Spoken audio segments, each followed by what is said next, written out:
The last chapter focused on processes by which marketers can change consumers' attitudes when motivation, ability, and opportunity are high, involving decisions such as where to go to university or what kind of car to buy.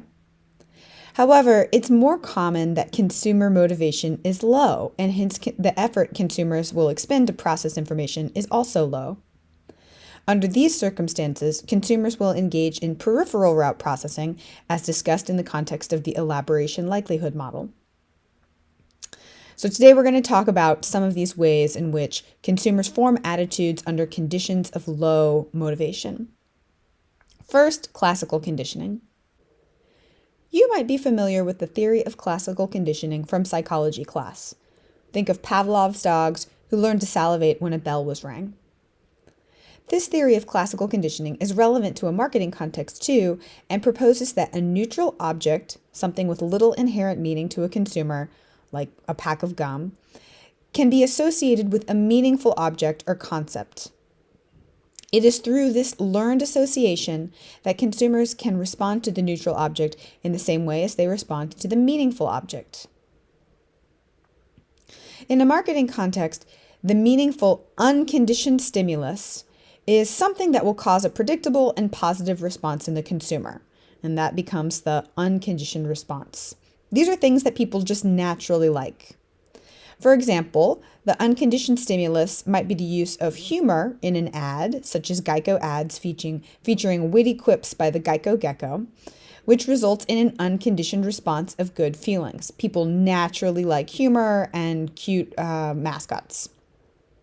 By associating this meaningful unconditioned stimulus, humor, music, or attractive models, with a neutral stimulus, a product, a brand, or a nonprofit organization's logo, for instance, through repeated pairings over time, usually via advertising or other marketing communications, the consumer learns to respond to the neutral stimulus in the same way that they responded to the unconditioned stimulus, the thing that originally evoked the unconditioned response. When successful, this occurs even in the absence of the unconditioned stimulus, like Pavlov's dogs learned to salivate to a bell after repeated pairings between a bell and food. Once this association has been successfully learned, the neutral stimulus is then called the conditioned stimulus, and the unconditioned response is the conditioned response.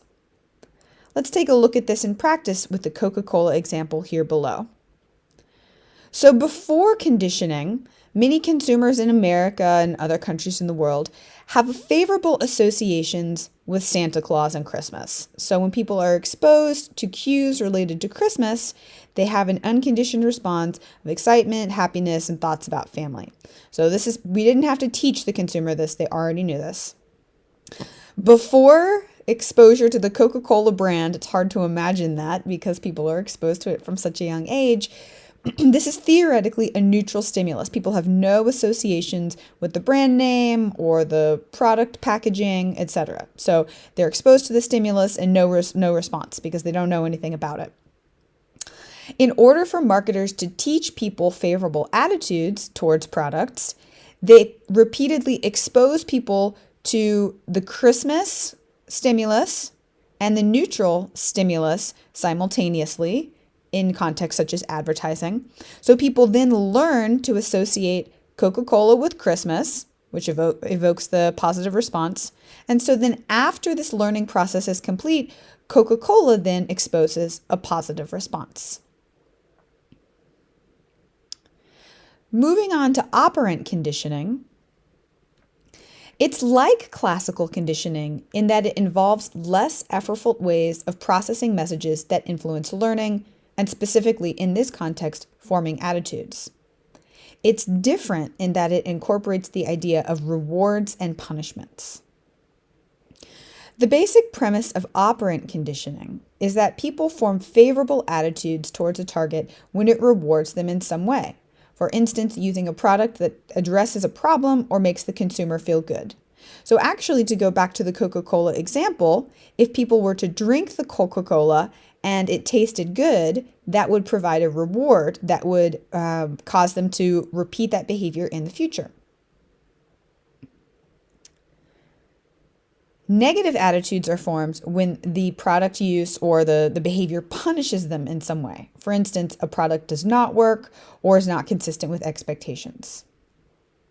So again, an overt action, the behavior, such as trying a new type of gum or a new flavor of Coca-Cola, leads to some reinforcement or punishment. The consequence, the gum or the soda tastes good or it does not. It retains its flavor or it does not, etc. Which then leads to an increase if reinforced or decrease if punished in the probability that the behavior will be repeated. We are constantly reinforced or punished in our daily environment. Say you try to get a parking space 10 minutes before class starts and all the spots are taken. This effort is punished, and as a result, you may change your behavior. You may try a bit earlier, for instance. On the other hand, if every time you try for a spot 10 minutes before class, you're able to find one, your behavior is rewarded and it's reinforced and you're likely to continue it. In many marketing situations, the behavior is an action, such as the purchase of a product, trying a new service, or shopping at a particular store or channel, for instance, online versus offline. The consequence could be a reward in the form of some sales promotion, like a premium or a discount, which then enhances the likelihood that people will repeat the original behavior. So this is an example of positive reinforcement. Something good is received and it strengthens the behavior. Loyalty programs also operate on this principle. People perform behavior and are given some sort of freebie, which strengthens their likelihood of returning to a particular retailer, for instance. Negative reinforcement sounds a bit counterintuitive, but can be observed in situations where products effectively remove problems, such as a pain reducer. Taking the pain reducer removes something bad. It takes away something that is aversive. Or using noise-canceling headphones, again, a product that effectively takes away something that is undesired, strengthens the behavior of using the pain reliever or the noise-canceling headphones. Alternatively, if people buy a product and it breaks shortly thereafter, or if they have a terrible experience at a restaurant, for instance, people form negative attitudes towards the target. This is an example of positive punishment. That is the presence of something negative. Something bad, aversive, is received, and as a consequence, weakens the behavior. For instance, fining library patrons for a late return of books or daycare facilities who fine parents who are late in picking up their children are examples of negative reinforcement, giving something bad in order to reduce a behavior that is undesired. Negative punishment, finally, when something good is taken away, is less likely to occur in a marketing context. But an example could be something like a loss of money in an investment scenario, either in traditional or involving cryptocurrency. In this case, consumers are likely to form negative attitudes towards the platform and are less likely to invest in the focal fund or offering in the future. If you look closely, you will see classical and operant conditioning in the marketing context all around you and beyond. Their powerful influence on consumer attitudes stems in part from consumers' lack of awareness of this influence. So start to pay attention.